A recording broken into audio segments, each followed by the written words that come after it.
48 hours के ultimatum को Trump के द्वारा 5 दिन में एक्सटेंड कर दिया गया है। पहले ट्रंप ने बोला था कि स्ट्रेट ऑफ होर्मुज को ओपन करो, अदरवाइज 48 घंटे के अंदर ईरान के पावर प्लांट्स पर अटैक किए जाएंगे। अब ट्रंप के द्वारा कहा जा रहा है कि ईरान को 48 घंटे की बजाय 5 दिन का समय दिया जाता है और ईरान के साथ बातचीत इस बीच में जारी है।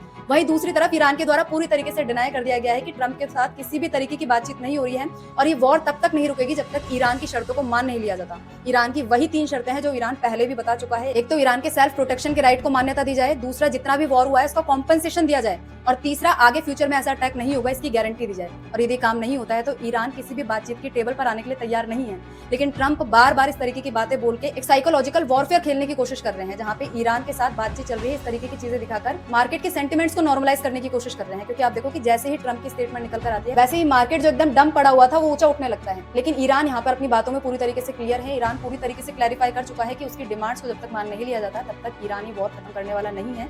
शुरू इजराइल और यूएसए ने किया था लेकिन खत्म ईरान करेगा। अब आप लोग इस विषय पर क्या मानते हैं? क्या ट्रंप के द्वारा जो बातें कही जा रही है वो सच है? क्या ईरान के साथ ट्रंप की बातचीत चल रही है? क्या ये वॉर नियर फ्यूचर में खत्म होने वाला है? ईरान, इजराइल और यूएसए के बीच में सीज फायर साइन होने वाला है?